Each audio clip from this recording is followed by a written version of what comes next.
वर्णानाम् अर्थसंघानां रसानां छंदसामपि मंगलानां च कर्तारौ वंदे वाणी विनायकौ।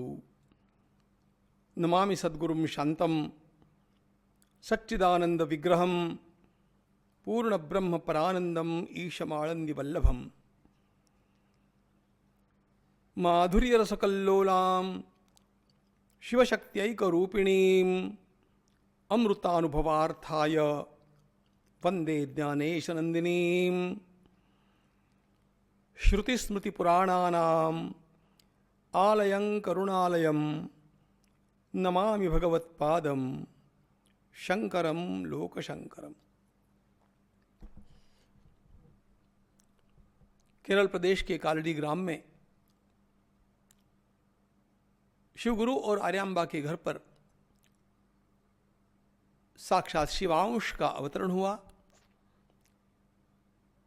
और ये शिवांश विकसित होते हुए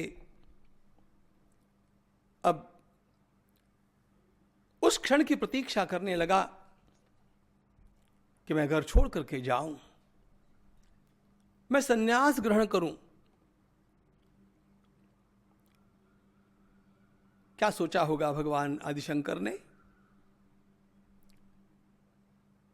भगवान आदिशंकराचार्य महाराज ने वही सोचा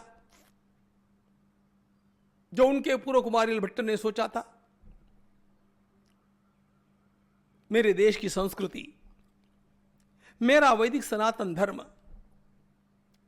इस समय अत्यंत बड़ी आपत्ति में है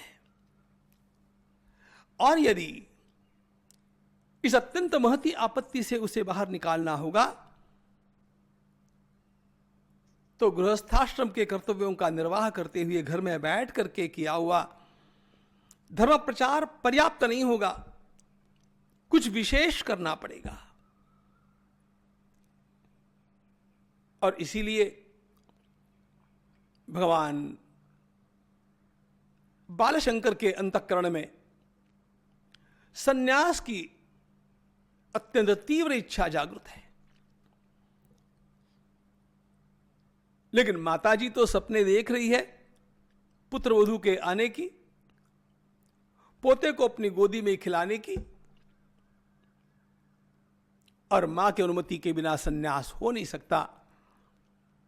यह शास्त्र की मर्यादा है। एक दिन एक विचित्र घटना घटी।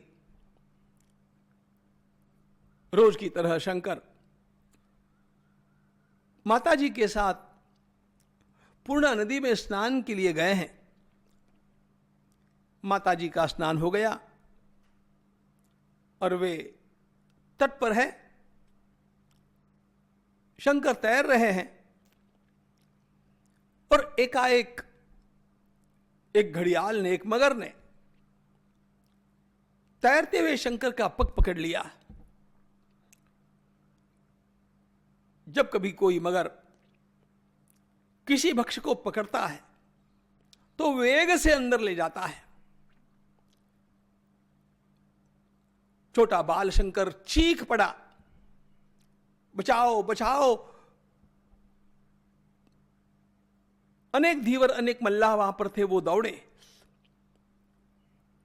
तट के ऊपर लोग भी जमा हो गए।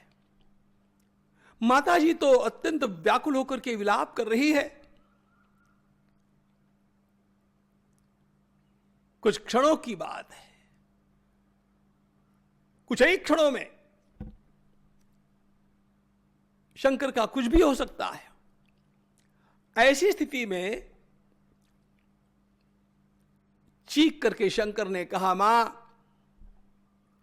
मृत्यु से पूर्व संन्यास लेने की मेरी इच्छा थी, अब तो काल मेरे सामने खड़ा है, मुझे आतुर संन्यास के लिए अनुमति दे दो मां। विलाप करती हुई आर्यांबा माता, और क्या करती? उसने कहा, बेटे अब तुम्हारी यही इच्छा है तो तुम अपनी इच्छा के अनुसार संन्यास ग्रहण कर सकते हो।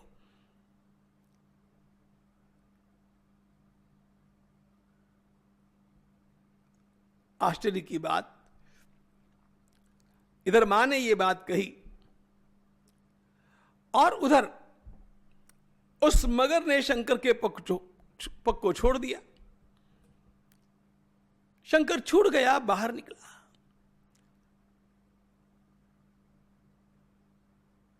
जब कभी एकाएक मृत्यु की अवस्था समक्ष खड़ी हो जाती है, उस समय केवल संकल्प करके संन्यास ग्रहण किया जा सकता है। इसको आतुर संन्यास कहते हैं। बाहर आकर के शंकर ने मां को प्रणाम किया, कहा, मां, आपने मुझे संन्यास की अनुमति दे दी, इसके पुण्य प्रताप से मैं बच गया।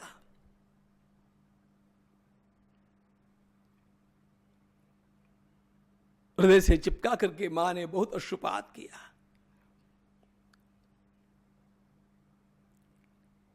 कहा, चलो बेटा घर पर।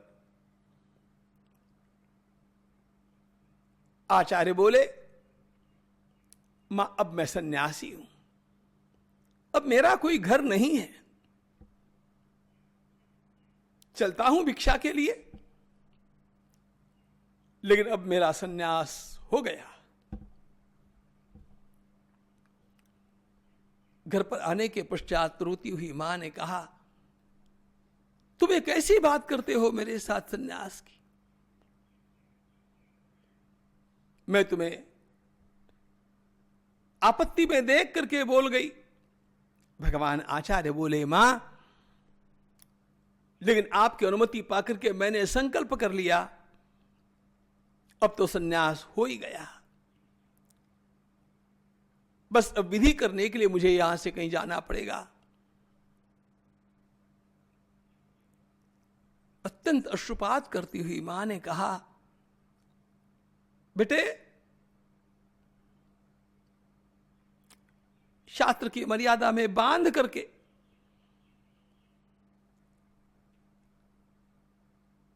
तुमने अनुमति तो प्राप्त कर ली, लेकिन हर मां की इच्छा होती है कि अपना संस्कार अपने पुत्र के हाथों हो।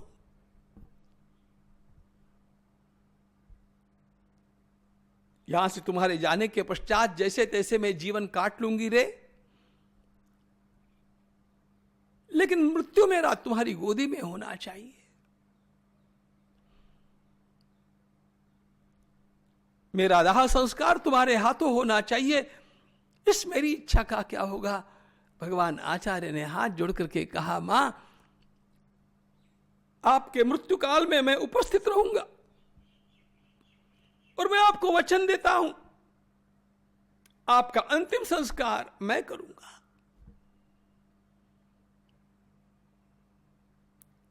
माताजी ने कहा, लेकिन वो शास्त्र के विपरीत होगा।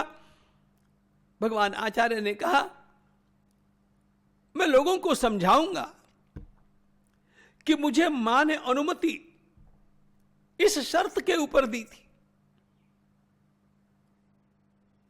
मां, मैं आपकी आकांक्षा पूर्ण करूंगा, आशीर्वाद दीजिए मुझे गृह त्याग करके जाने के लिए। प्रणाम करके बाल शंकर कालड़ी से चल पड़े। कहां जाना था? सद्गुरु की खोज में जाना था। उन्होंने सुन रखा था कि साक्षात भगवान पतंजलि के अवतार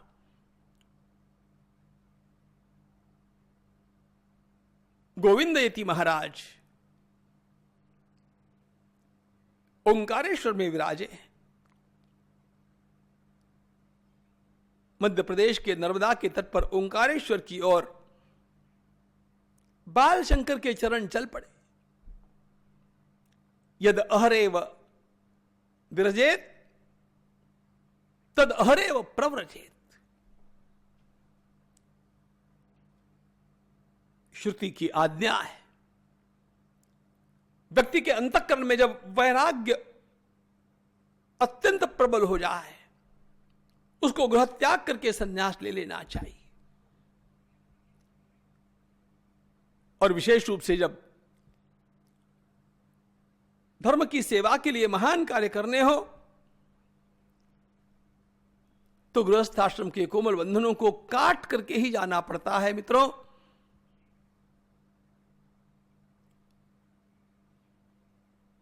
समर्थ रामदास स्वामी ने कितने सधे हुए शब्दों में कहा, देवाचा सख्यत्वासाठी पडाव्या जीवलगांच्या तुटी सर्व अर्पावे शेवटी प्राण तो ही बेचावा।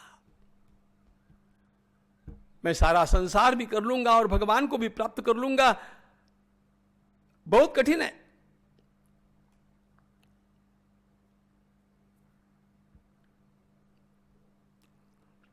महान लक्ष्य महान त्याग की भी अपेक्षा रखता है।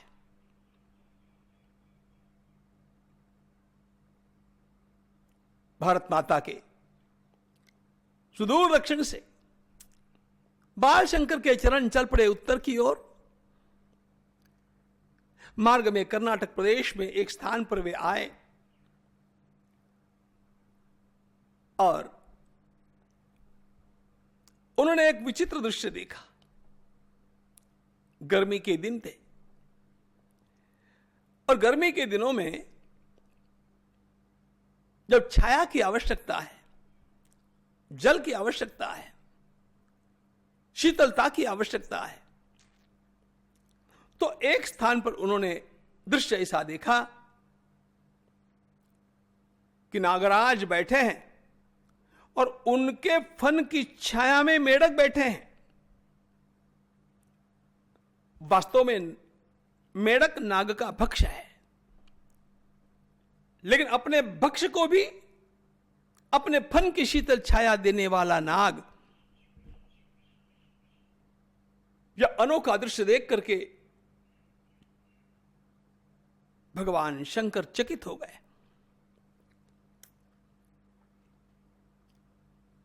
इधर उधर चलने पर एक तपस्वी वहां पर मिले।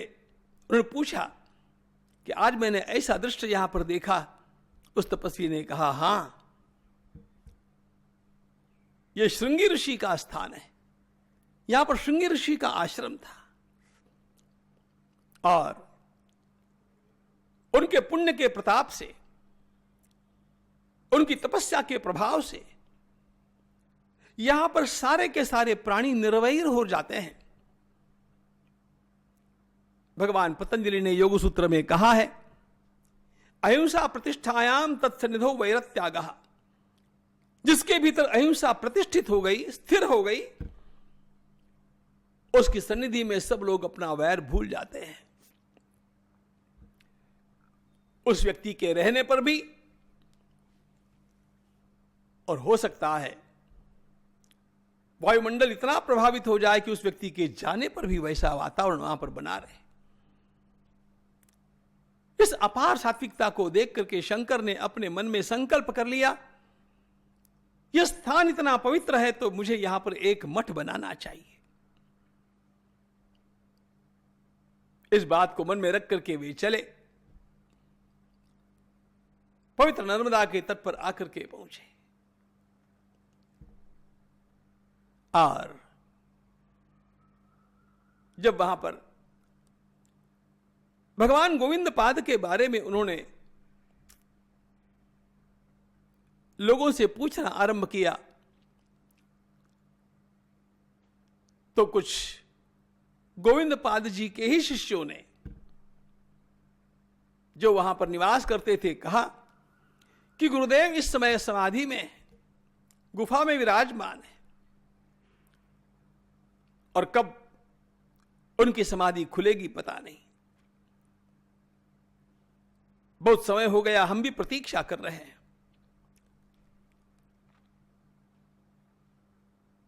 बालशंकर जाकर के उस समाधि के बाहर, उस गुफा के बाहर खड़े हो गए, हाथ जोड़ करके प्रार्थना करना आरंभ किया। विश्वम दर्पण दृश्यमान नगरी तुल्यं निजांतर्गतम पश्यन्नात्मनि मायया बहिरिवोद्भूतं यथा निद्रया यस्साक्षात् कुरुते प्रबोध समये स्वात्मानमेवाद्वयम् तस्मै श्री गुरुमूर्तये नमः इदं श्री दक्षिणामूर्तये। दिव्य स्तोत्र का प्रवाह चलता रहा। समाधिस्थ भगवान गोविंदपाद महाराज समाधि से व्युत्थान अवस्था में आए, चला करके बाहर आए। इस बाल पंडित को देखा, अत्यंत आह्लादित हुए। आचार्य शंकर ने साष्टांग दंडवत प्रणाम किया। साक्षात भगवान पतंजलि के अवतार है गोविंदपाद महाराज। उन्होंने अपने शिष्योत्तम को अपनाया।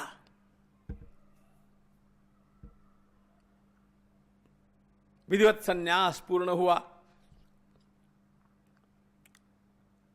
3 वर्ष तक भगवान गोविंदपाद गुरुदेव के समीप भगवान आचार्य जी का निवास हुआ। और इस अवधि में सद्गुरु ने उन्हें वो दृष्टि प्रदान की जो दृष्टि उन्हें उनके गुरुदेव गौड़पादाचार्य से प्राप्त हुई थी, वो अद्वैत की दृष्टि पाकर के भगवान शंकराचार्य भी धन्य हुए।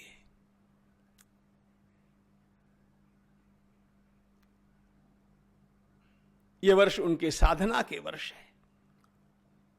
साक्षात पतंजलि के अवतार होने के कारण सद्गुरु गोविंदपाद महाराज ने भगवान आचार्य को योग में भी निपुण कर दिया, वेदांत की दृष्टि भी प्रदान कर दी, आचार्य को परिपूर्ण कर दिया। सद्गुरु का यह काम होता है। स्वीयं साम्यं विधत्ते भवति निरुपमस्तेन वा लौकिकोपि। सद्गुरु शिष्य को सद्गुरु बना करके छोड़ते हैं।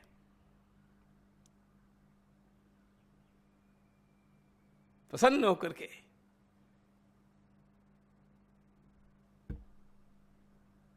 सद्गुरु संपूर्ण विद्या का दान कर दिए। एकाएक एक दिन अलौकिक घटना घटी।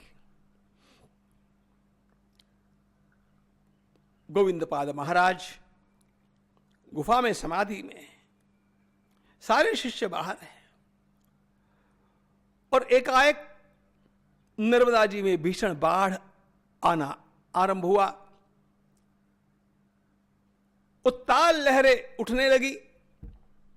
देखते देखते पानी अब गुफा के भीतर घुस जाएगा, यहां तक नौबत आ गई।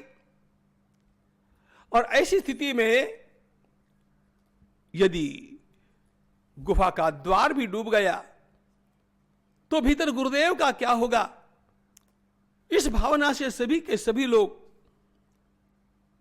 अत्यंत व्याकुल हो गए। लेकिन कौन क्या कर सकता था? क्या किया जाए ध्यान में नहीं आ रहा है।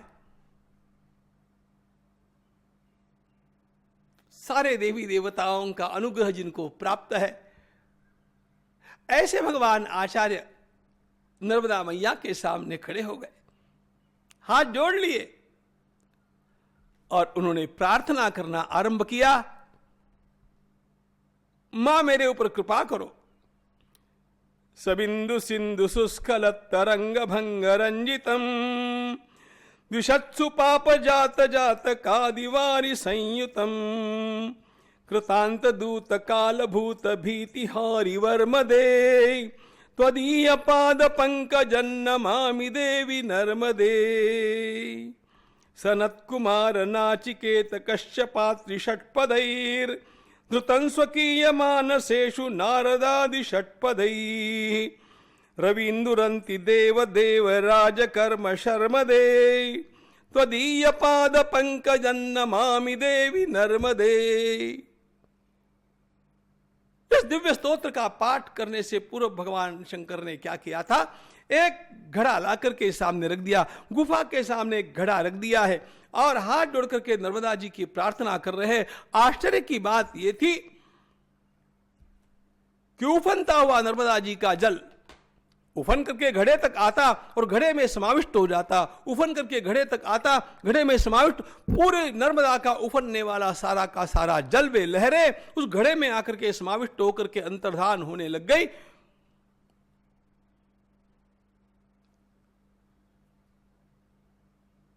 गुफा के भीतर एक बिंदु जल भी नहीं जा पाया, सब उस घड़े में समाविष्ट हो गया। नर्मदा मैया की कृपा। ध्यान रखना, संपूर्ण सृष्टि सचेतन है। वृक्षों में भी चेतना है, नदियों में भी चेतना है। बस उस चेतना का आह्वान करना आना चाहिए और इसके लिए हमारा हृदय शुद्ध होना चाहिए।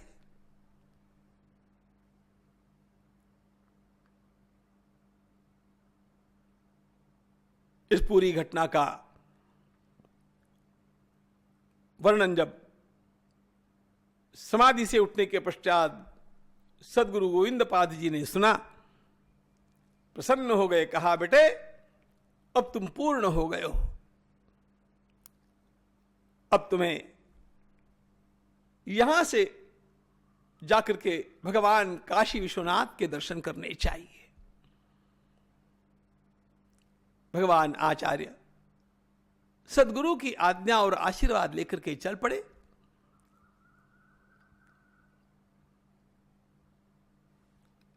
काशी तो भगवान महादेव की नगरी है। काशते नाम प्रकाशते, यहां से ज्ञान का प्रकाश सारे विश्व को प्राप्त होता रहा है।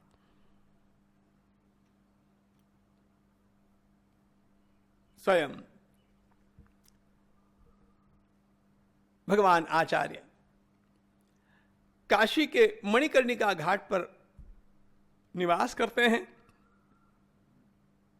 इन्हीं दिनों चोल देश से आया हुआ एक किशोर वयस्क बालक उन्हें शिष्य के रूप में प्राप्त होता है। उसका नाम है स्तनंदन।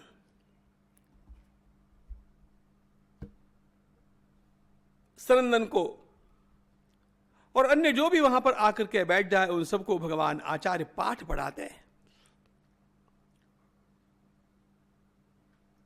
अपनी नूतन शैली में उनके द्वारा पढ़ाए जाने वाले पाठों को सुनकर के काशी का विद्वत समाज भी बड़ा चकित हो रहा था। आयु में भगवान आचार्य कम थे, लेकिन ज्ञान में उनके जैसा कोई नहीं था। सर्वत्र उनकी कीर्ति फैलने लगी और इसी अवस्था में एक दिन जब वे अपने शिष्यों को साथ लेकर के मणिकर्णिका पर स्नान के लिए जा रहे थे,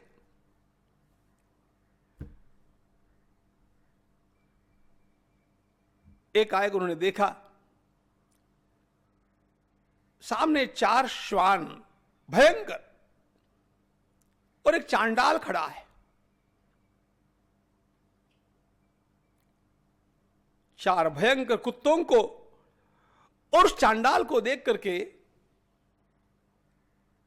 सकड़ी गली में से बच करके निकलना भी कठिन था। तो भगवान आचार्य ने कहा, अरे हट जाओ। उस चांडाल ने पूछा, क्यों?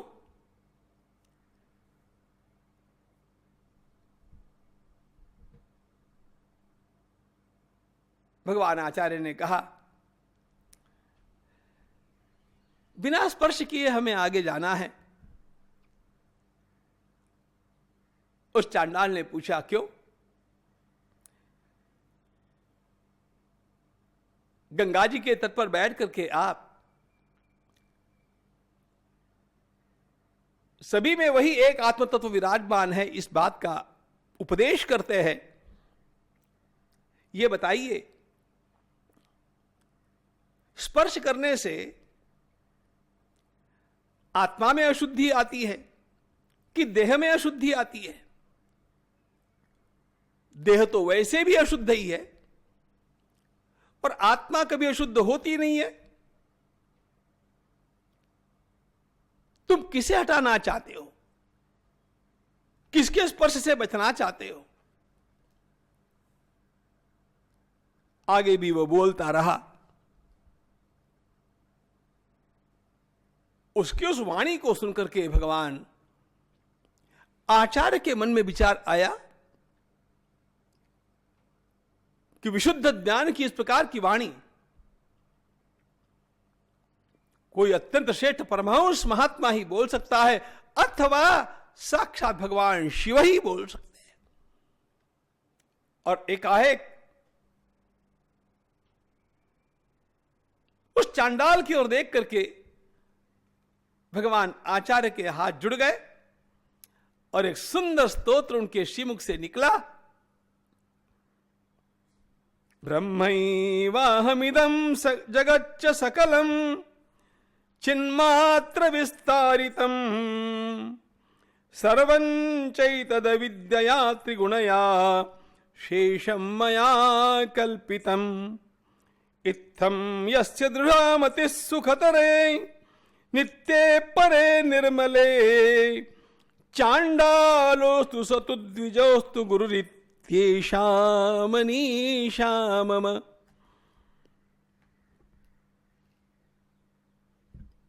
जिसे स्वयं के भीतर और बाहर के चराचर में एकमात्र उस चेतना का दर्शन होने लग गया,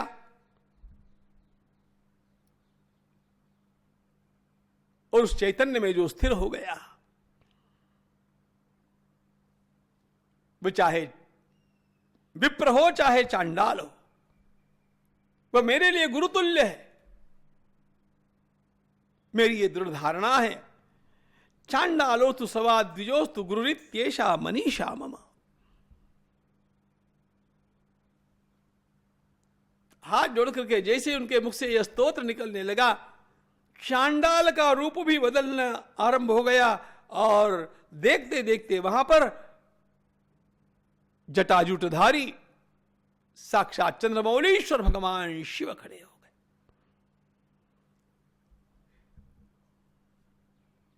भगवान महादेव को देख करके भगवान आचार्य ने प्रणाम किया। भगवान शिव बोले, धन्य हो तुम।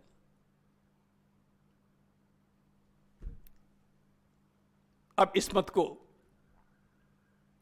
सर्वत्र प्रचारित करने के लिए तुम्हें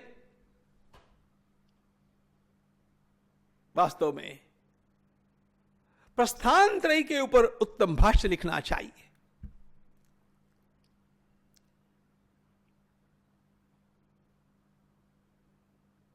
भगवान महादेव की उस आज्ञा को आचार्य शंकर ने ग्रहण किया। भगवान विश्वनाथ काशी में आज्ञा प्रदान किए भाष्य लिखने की। आचार्य ने सोचा,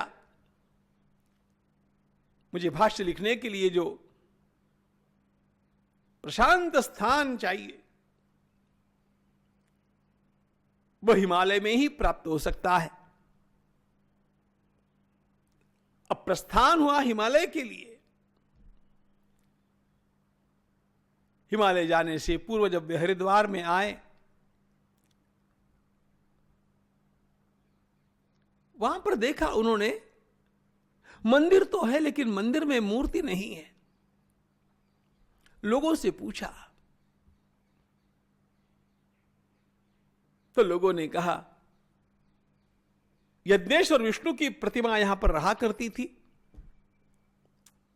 लेकिन चीन की सीमा से बहुत सारे डकैत इधर आते हैं, उनके डर से उस मूर्ति को कुछ वर्षों पूर्व हमने गंगा जी में छिपा दिया, लेकिन अब वो मिल नहीं रही है। भगवान आचार्य गंगा जी की प्रार्थना करके गंगा जी में डुबकी लगाए और वो मूर्ति उनके सामने आ गई। उस प्रतिमा को उन्होंने बाहर निकाल करके लोगों को सौंप दिया और कहा, इसकी स्थापना करो। भगवान आचार्य अद्वैत का उपदेश करते हैं और वे केवल ज्ञान मार्गी है, और ज्ञान मार्गी होने के कारण मूर्ति पूजा आदि बातों का आदर नहीं है। ये सारी मनगढ़ंत बातें उनके बारे में जो लोगों ने प्रचारित की है वे इतनी गलत है। ध्यान में ये रखना कि आज हम भगवान बद्रीनाथ जी की जो पूजा करते हैं वे भी प्रभु हम लोगों को पुनः प्राप्त हुए, ये आचार्य जी की कृपा है। घटना ऐसी घटी, हिमालय की यात्रा करते हुए जब वे बद्रिकाश्रम पहुंचे, उस पवित्र तीर्थ में आकर के भी उन्होंने वही देखा, मंदिर तो है लेकिन प्रतिमा नहीं है। वहां के लोगों से पूछा तो लोगों ने वही उत्तर दिया कि सीमा के उस पार से अनेक दस्यु, अनेक तस्कर, अनेक चोर चीन से आते हैं और वे कहीं इन प्रतिमाओं को नष्ट भ्रष्ट न कर दे, इसलिए हम उनको छिपाते रहे। यहां के नारद कुंड में हमने उस प्रतिमा को छिपाया था, लेकिन अब वो मिलती नहीं है। भगवान आचार्य ने कहा, मैं प्रयास करता हूं, और वे उस कुंड में कूद पड़े। तपस्वी है, संयमी है, योगी है, भगवत भक्त है। भगवान स्वयं चले आए। उस प्रतिमा को भगवान आचार्य ने बाहर निकाला, लेकिन देखा पद्मासनस्थ विष्णु भगवान नारायण तो है, लेकिन उनकी दाहिनी बाजू में कुछ भाग खंडित सा हो गया है। तो विचार किया कि नहीं, खंडित प्रतिमा की पूजा नहीं करेंगे। उसे पुनः विसर्जित कर दिया, पुनः डुबकी लगाई, वही प्रतिमा पुनः हाथ में आई। लोगों ने कहा कि देखो, इस नारद कुंड का नीचे का भाग अलकनंदा जी से मिलता है, आप फिर से प्रयास मत कीजिएगा। आचार्य जी फिर से उतरे, फिर वही प्रतिमा हाथ में आई और आकाशवाणी हुई, यही मेरा स्वरूप है शंकर, और कलयुग में इसी की पूजा होगी। भगवान आचार्य ने उस प्रतिमा को अपने माथे चढ़ाया, लोगों को अर्पित की।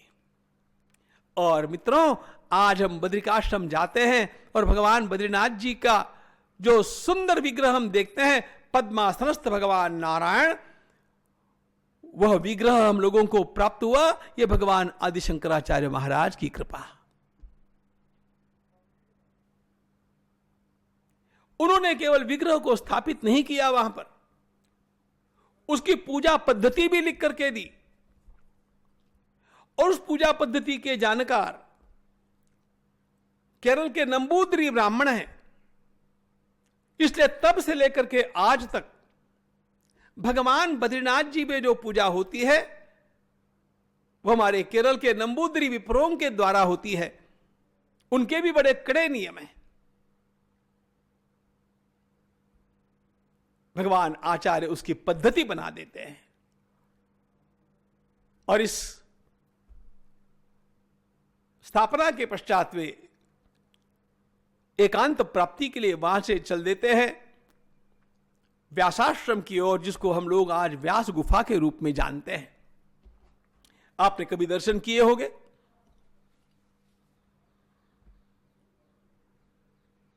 भगवान बद्रीनाथ जी से जब हम उत्तर की ओर चलते हैं और तो लगभग 3 किलोमीटर अंतर के ऊपर भगवान वेदव्यास जी की वो गुफा आज भी विराजी है,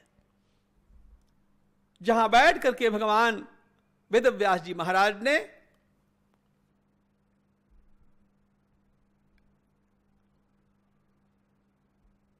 महाभारत की रचना की, श्रीमद् भागवत की रचना की, अनेक पुराणों का प्रणयन किया। भगवान आचार्य वहां पर जाकर के उस शांत नीरव पवित्रतम वातावरण में भाष्यों का प्रणयन आरंभ करते हैं। मान्यता ऐसी है कि सबसे पहले उन्होंने विष्णु सहस्त्रनाम का भाष्य लिखा।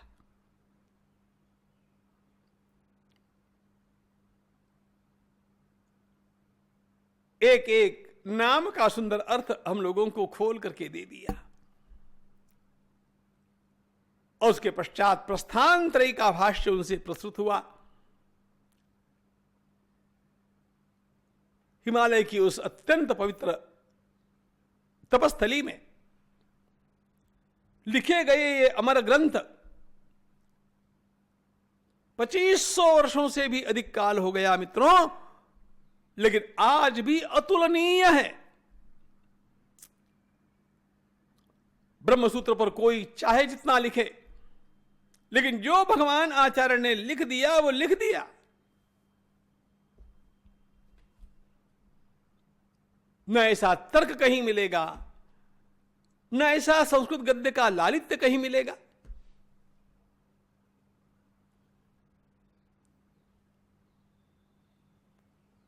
इन ग्रंथों को पूर्ण करने के उपरांत वे स्वयं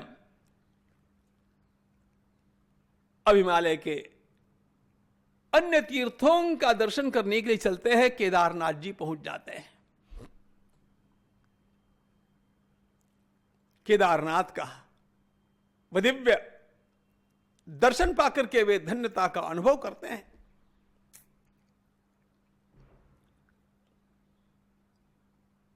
लेकिन आप लोगों को भी पता है कि भगवान केदारनाथ जी के वहां ठंड बहुत होती है, और वैसे भी दक्षिण के लोगों को जरा सी भी ठंड चलती नहीं है। तो भगवान आचार्य के साथ जो अन्य शिष्य लोग भी थे, उन सब लोगों को वहां पर रहना थोड़ा कठिनाई भरा लगने लग गया।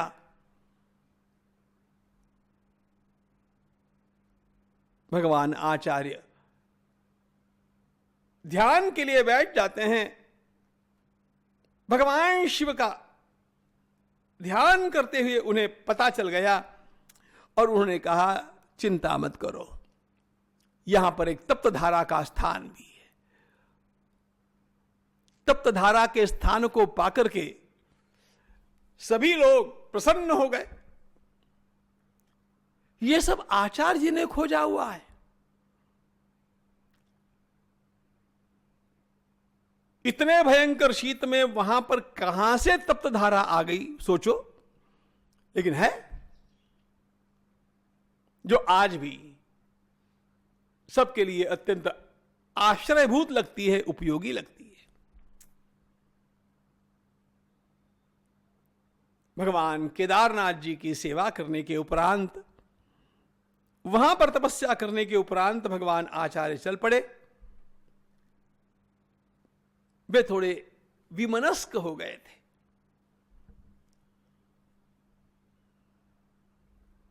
इसलिए विमनस्क हो गए थे कि उनको पता था कि यह उनके जीवन का अंतिम वर्ष है।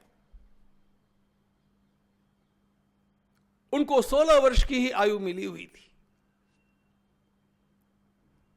यह शिवगुरु को भी पता था, भगवान आचार्य जी के पिताजी को पता था। भगवान महादेव ने कहा था कि तुम्हें अत्यंत बुद्धिमान पुत्र होगा, लेकिन वह 16 वर्षों तक ही जिएगा।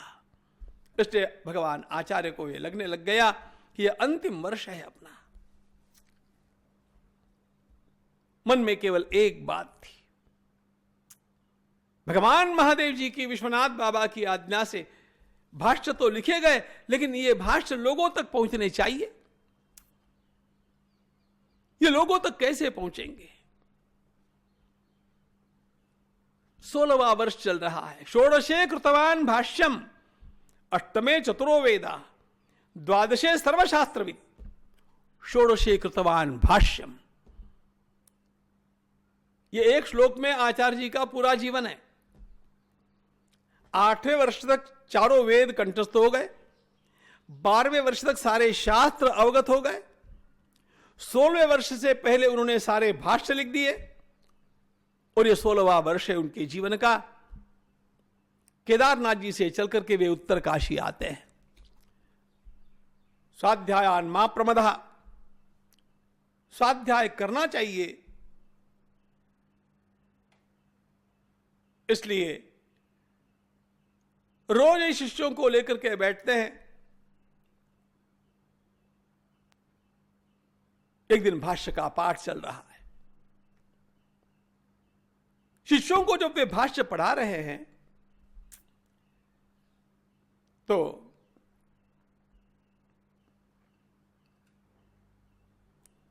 एक अत्यंत कृशकाय, श्याम वर्ण वाला, काले रंग का बूढ़ा ब्राह्मण वहां पर आकर के बैठ गया। वो भी भाष्य का पाठ सुनता रहा। उसने शिष्यों से पूछा कि ये कौन है? तो सनंदन, जिनका नाम अब पद्मपाद हो गया था, क्यों हुआ बाद में देखेंगे, लेकिन उन्होंने कहा कि ये भगवान आचार्य है, हमारे गुरुदेव है, और ब्रह्मसूत्रों के ऊपर, वेदव्यास जी के ब्रह्मसूत्रों पर उन्होंने नवीन भाष्य लिखा है, उसका हम अध्ययन कर रहे हैं। हाँ, वेदव्यास जी के सूत्रों का रहस्य इनको पता है, तो मैं कुछ पूछ सकता हूं? उस कृशकाय वृद्ध ब्राह्मण ने एक जिज्ञासा की। भगवान आचार्य ने उसका उत्तर दिया। उसने दूसरी जिज्ञासा की, भगवान आचार्य उसका उत्तर देते हैं। ब्रह्मसूत्रों के अर्थ को लेकर के ही ये जिज्ञासा और समाधान, जिज्ञासा और समाधान चलता रहा, और ये 7 दिनों तक चलता रहा। वो बूढ़ा ब्राह्मण प्रश्न पूछता है, भगवान आचार्य हंस करके उत्तर देते रहते हैं। आचार्य जी को भी लगने लग गया, और सनंदन यानी पद्मपाद आदि को भी लगने लग गया कि यह कुछ ईश्वर की लीला है।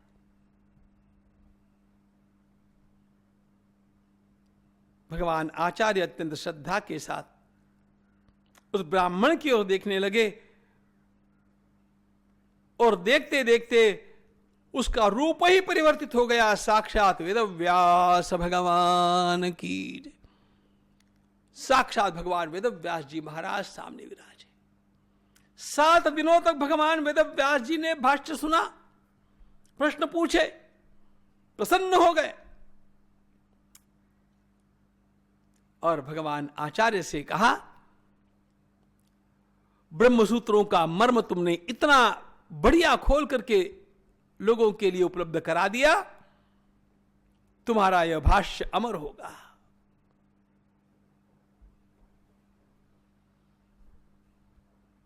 प्रसन्न हूं मैं। और भगवान वेदव्यास जी ने एक बात और कही, अपना जीवन तुमने सनातन धर्म के लिए, वेदों के लिए, लोक कल्याण के लिए अर्पित किया है। इसलिए मैं आज तुम्हारे 16 वर्ष की आयु को दुगना कर देता हूं। 16 वर्षों में और 16 वर्ष तुम्हें मिलेंगे, तुम्हारी आयु 32 वर्ष की होगी। सत्पुरुषों के आशीर्वाद से, उनकी कृपा दृष्टि से आयु का संवर्धन होता है।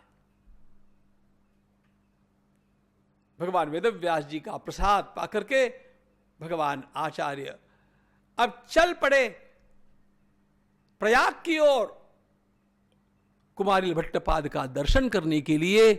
ज्ञानेश्वर